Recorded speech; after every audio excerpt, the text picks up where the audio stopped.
Thanks for joining us as we unpack the biggest political news of the day here on Detroit's only nightly political talk show. This is The Pulse. I'm Roop Raj. Push alerts here, social media posts there, and just a lot of noise in the world. But you know what? We're here to cut through all of that. So hang out with us as we give you everything you need. Disgusting texts in a group chat for young Republicans with the messages including racial slurs, joking about gas chambers and slavery. We're talking with Krish Mathrani, the Michigan GOP youth chairman, and Jeremy Johnson, who hosts the Head in the Office podcast to talk about hate speech and politics.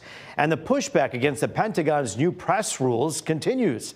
A majority of outlets say, no, we won't follow a policy banning us from asking sources about information not approved for release. Media analyst and PR guru Matt Friedman breaks it all down for us. But we begin tonight in California, where authorities are getting ready for No Kings protests that are happening across the country. But tonight, there's a new wrinkle, a military exercise at Camp Pendleton, which could include a live fire amphibious assault capabilities demonstration involving missiles. There were concerns that it would shut down I-5, a busy freeway there, with Governor Newsom worrying the military would send live missiles over the freeway. But the Marines say the demonstration won't close the freeway at all, adding the demonstration is a training event and will be held on approved training grounds.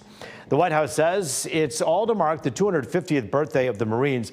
Governor Newsom actually reacting to the news that the I-5 will stay open by saying this: we're relieved the White House backed off its plans to shut down a major interstate. Now that I-5 will stay open, we hope the Trump administration applies that same common sense to reopening the federal government. Governor Gavin Newsom with a political shot here at the end. Could there be an end, though, to the Russia-Ukraine conflict? Well, President Trump had a promising phone call with Russian President Vladimir Putin just hours ago. He's hoping to end the war, which started back in February 2022 when Russia invaded the country. Tomorrow, the president is hosting Ukrainian President Vladimir Zelensky at the White House. It comes just days after President Trump told Russia he could send long-range Tomahawk missiles to Ukraine if they don't end the war soon. The White House says talks will happen next week with high-level Russian officials, while Zelensky talked about the need for those high-grade weapons. I think the president is always willing to take a chance at diplomacy, and this war, he has always said, is going to have to end at the negotiating table. To make real pressure on Putin. We need real air defense. And the second point, to have long distance capabilities. President Trump says if next week's meeting between Russian and U.S. officials goes well, he and Putin will meet in Budapest at some point in the next few weeks, he said. From one war to another, where despite the ceasefire between Israel and Hamas, there's still a major controversy between the two sides that's brewing at this hour. Hamas says they've returned all the remains of Israeli hostages that they can actually locate, but Israeli officials say that's not good enough, and they accuse Hamas of not holding up its end of the bargain. 19 bodies are still unaccounted for inside of Gaza. President Trump says Hamas hasn't violated the deal because finding and recovering the remains is going to take time. This as funerals are held for the hostages who died, with thousands paying their respects. And as we hear from the mother of one of the hostages sharing what helped give her son strength. I haven't been able to really understand what I'm feeling. On the one hand, great joy. On the other hand, the realization that you won't be returning. He talks about how during captivity, he saw how the people of Israel fought for him. He saw pictures of strangers he didn't know holding his photo, and it moved him and gave him the strength to survive in captivity. We also know the World Food Program says its trucks have started arriving in Gaza. It comes after Israel threatened to cut the number of trucks allowed into the region after accusing Hamas of being too slow returning those bodies. Take you back to the nation's capital, where the battle between lawmakers rages on. Another day, another failed vote to reopen the federal government. Republicans trying a new approach, though, saying they could be open to holding a vote on those Affordable Care Act subsidies. That's a key issue, as you know by now, for Democrats. And they also introduced an individual bill to only fund the Pentagon. But Democrats didn't go for that either. This as thousands of federal employees wonder when and if they'll get their next paychecks. I've said if you need a vote, we can guarantee you get a vote by a date certain. At some point, Democrats have to take yes for an answer. The motion is not agreed to. It's always been unacceptable to Democrats to do the defense bill without other bills that have so many things that are important to the American people in terms of health care, in terms of housing, in terms of safety. To just not know is really scary. And, you know, I mean, luckily I paid my rent this month, but probably a lot of my other bills are going to go unpaid. Well, here's an issue. The Senate doesn't plan to be back in session until Monday, so there's a good chance the shutdown hit 3 full weeks Tuesday night. I should say it'll hit 3 full weeks, so it'll be a long time coming for those paychecks as well. That's just scratching the surface, so let's pick up the pace and run through some of the other big stories we're following at this hour. Beginning here, former National Security Advisor John Bolton is federally charged, accused of mishandling classified information. Bolton held the position in President Trump's first term. The charges come after the FBI searched his home and office for classified records in August. Unsealed court documents say agents seized multiple documents labeled classified, confidential, and secret. Bolton's been an outspoken critic of President Trump since leaving his position. A federal judge orders immigration officers to wear body cameras. That's after clashes between agents and the public. The order not only requiring the body cams, but also badges as well. They're also banned from using certain riot control techniques against peaceful protesters and journalists. The judge is also summoning a senior official to talk about the operation that's resulted in more than 1,000 arrests. Stay tuned. Much more to come on that. And President Trump confirms he authorized the CIA to do covert operations inside Venezuela. That is, he's actually considering carrying out land operations in that country. It comes on the heels of several military strikes on boats accused of carrying drugs on the Caribbean. The president claims part of the reason for the CIA operations because of drugs in that country. Venezuela's foreign ministry calls the move a violation of international law. President Trump said earlier this month the U.S. is in armed conflict with cartels, essentially a conflict or a war. That sparked anger from lawmakers on both sides in Congress who believe he's committing an act of war without the approval of Congress. Well, we have a lot more to come on this program. After the break, a conversation about decency. Remember that? It's something we shouldn't have to talk about, but here we are again, this time after text messages that are racist and outright endorsements of Adolf Hitler surfaced by members of some young Republicans. We're having a discussion about hate in politics. You're watching The Pulse on Fox 2.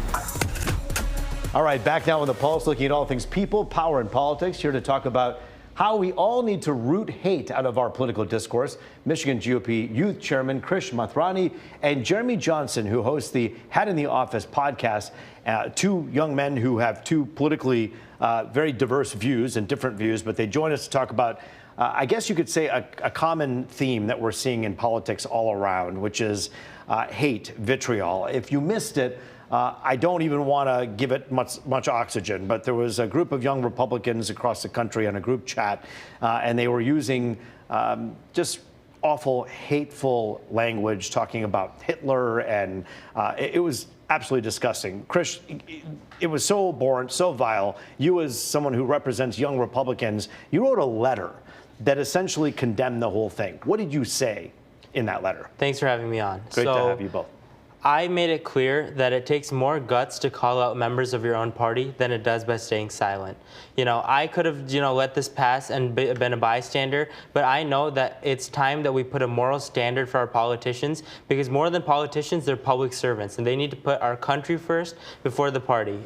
And in my letter, I made it clear that just because we're winning doesn't mean we take it for granted. It's time to make sure that we clean house, make sure that our politicians and elected officials are keeping a moral standard and keeping it so that they are saying the right things and making sure that our party is represented in a clean way. You know, they talk often about character, and every generation has this kind of message, and the language essentially says that true character is acting in a way in which, where no one is looking, you're going to act the same way as though everyone was watching.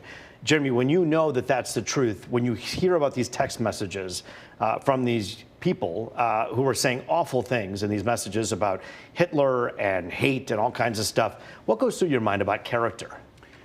I mean, I am appreciative that we have some people on the right that are denouncing this, many people on the right that are denouncing this. But I mean, quite honestly, as somebody in the age range of young people in politics, it just isn't very surprising to me. And I wish we did have more character on the political scene. And I think the most damning part about the Young Republican group chat story is that the vice president, J.D. Vance, said they were just being kids. I mean, these are like 30-year-old people who were saying some of the most vile stuff imaginable. And the vice president of the United States ran defense for them. I mean, I don't know how we can have a conversation about character without looking at the people who are running the country. Well, and the people who are running the country, I think oftentimes people on both ends of the political spectrum have a really hard time criticizing anybody within their own party. And Krish, I really do, I commend you for standing up and saying what happened in that group chat was wrong. But I have to ask you, was it wrong for the vice president of the United States to essentially call these people kids and kind of allow them, in a sense, a free pass from his office? The vice president has made it clear that what was said in the group chat was incorrect, should not have been said, and is horrible. It's absolutely vile rhetoric. But what the vice president is saying is, as conservatives, we're frustrated. On one side, the Republicans, when they do something wrong, they lose their jobs, their lives are changed, and they're paying the consequences. On the Democratic side, when you do something wrong, you become the next attorney general for the state of Virginia. I mean, how is that fair? Why are Republicans paying the consequences? We'll get to that AG candidate here in a second. I want to talk to both of you about that because what he said was awful. The AG candidate who he's speaking of out in that state basically said that he would invite bullets to the head of his competition, which is absolutely awful and terrible. Absolutely. We'll talk about that in a minute. But I guess I want you to address correctly exactly that point. The vice president of the United States to call these people kids and say, essentially, we should just let it go. If we're going to hold those kids to that standard, then perhaps that AG candidate should be held to the same standard that the vice president is saying. Oh, he was just joking. We don't have to worry about it. Shouldn't we have the same rule for everybody? The vice president has not said that we should just wave this off. You know, the vice president knows that these people are paying the consequences. They've lost their jobs. Their lives have completely changed. They're probably never going to get hired in politics again. So the vice president is clear about that this is what they deserve. But the vice president also knows that the same standard must be held across the political spectrum, and that is what he's arguing. The point about the kids, I agree with you. It's incorrect. They're not kids. One of them's a sitting state senator in the state of Vermont. The other ones are in leadership positions. But again, actions have consequences. Yeah. The Republican Party is the party of law and order, and that's what we've shown. Well, Vice President J.D. Vance we could then go back and look at all of the Antifa cases of people who did terrible things within some of those left-wing debates and say, you know what, the people who are throwing rocks at law enforcement, they were just kids. We can't excuse that on any side of the political aisle. Jeremy, I want to ask you a little bit about that candidate out there who, obviously in Virginia, who made some awful comments.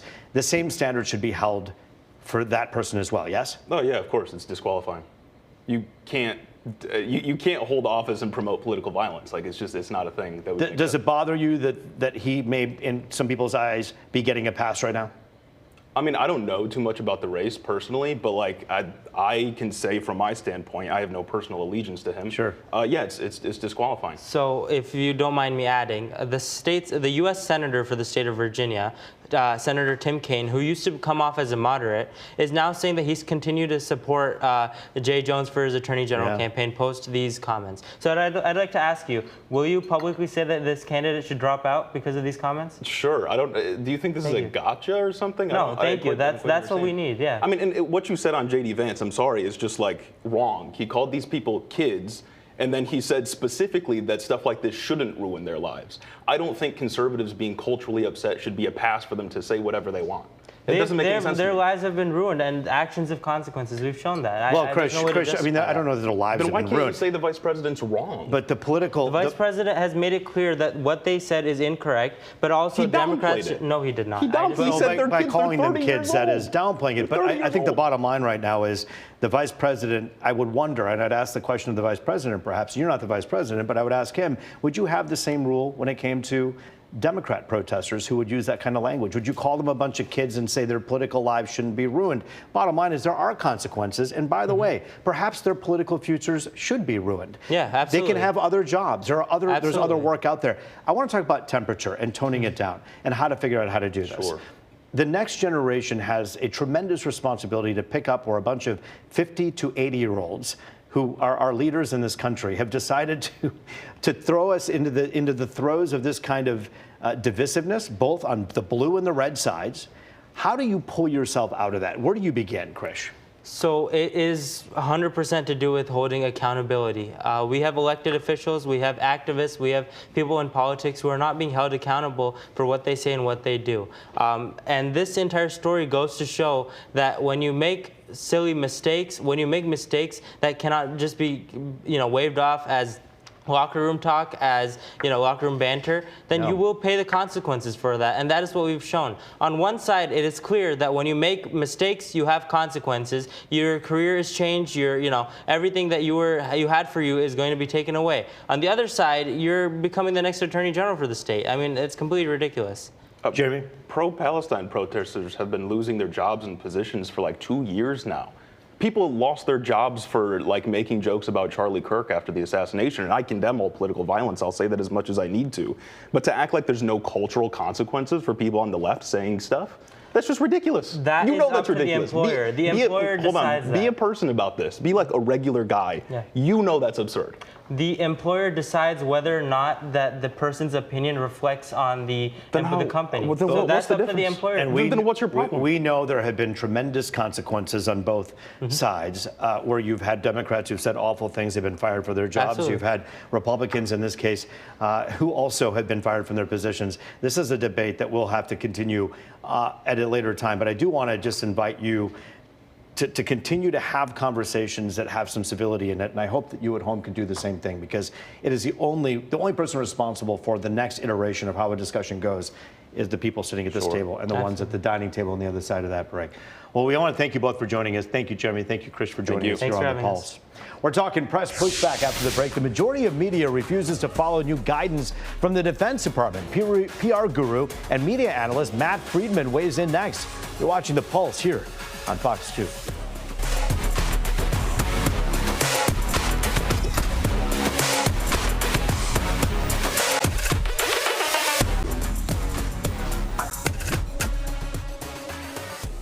Welcome back to The Pulse, where we talk all things people, power, and politics. This next one really affects all of those.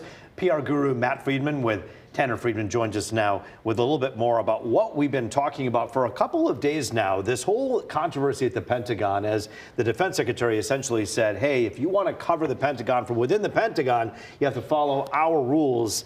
And almost everybody, with the exception of one media organization, said, we don't want to play by those rules. Matt Friedman joins us now with a look. Matt, thanks for joining us. Thanks, Roop. I think any time you have a wide range of news outlets, of all flavors, of all types of reporting, aligned, you shouldn't think it's collusion. You should be very alarmed by something like this, because I can't remember it ever happening like this before.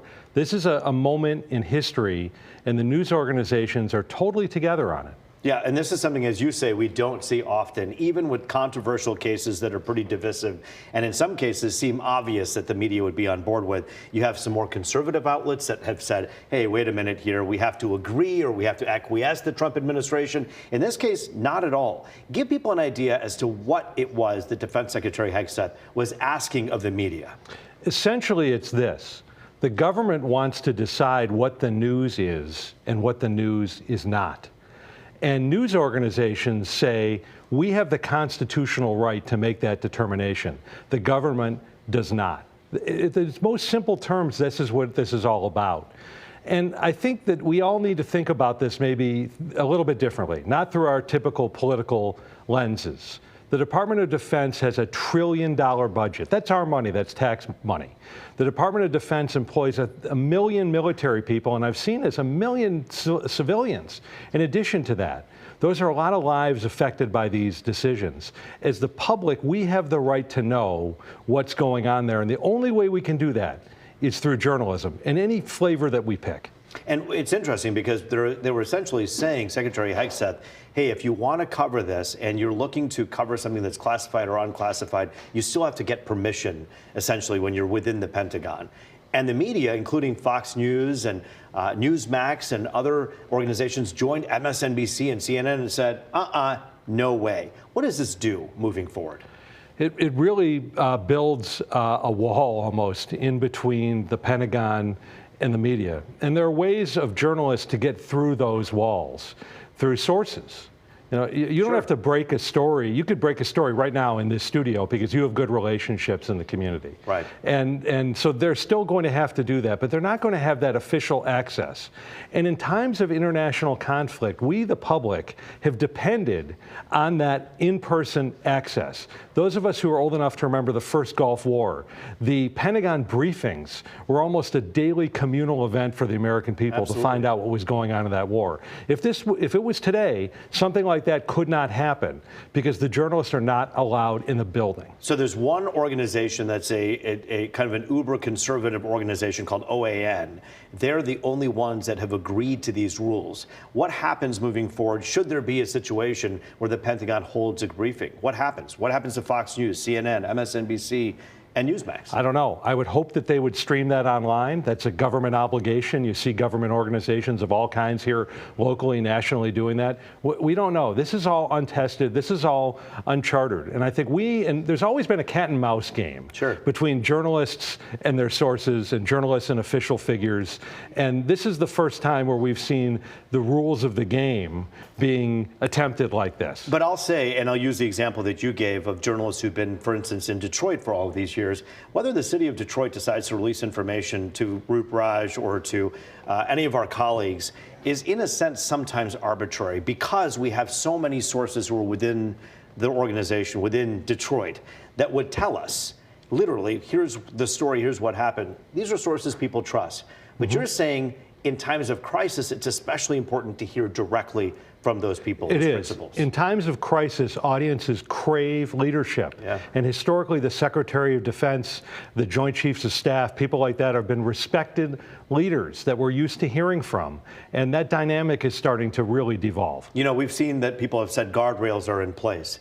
And when you look at this situation, when media organizations essentially have taken a step away and said, hey, we're not playing by those rules, we're not going to be present for this particular thing that you're doing. It's not just federal courts and attorneys general. It's the Fourth Estate that's a guardrail as well, right? It is. As citizens, we should want journalists to not play by these rules. Right. And it doesn't change the dynamics. On the PR side, we deal with this all the time. We know that leaks are possible, and we know that they don't need. We used to work with somebody who said that journalists don't need our permission slip from us to do a story. We understand that, but we would never recommend instituting any sorts of policies like the one that the Pentagon is attempting now. Does it give you hope to know that organizations, even those who you thought could agree with President Trump or Pete Hegseth in this case, push back? Yeah, oh, absolutely, yes. What that says to me is that if you want some sort of news reputation, even if it's just a veneer of news, that you at least have minimum expectations that you think your audience has for you, and that's what's happening here. Oh, there's a difference between what's known as state-run media in communist countries and this great democracy, this republic we call America. And the Fourth Estate, the freedom of the press, is embedded in our Constitution, and of course something that all those folks said they want to protect. Matt Friedman, great to see you. Thanks for joining us here on The Pulse tonight. Anytime. Thanks, Roop. We appreciate it. And that is The Pulse for tonight. Thanks so much for joining us. I'm Roop Raj. As always, it was great to be with you.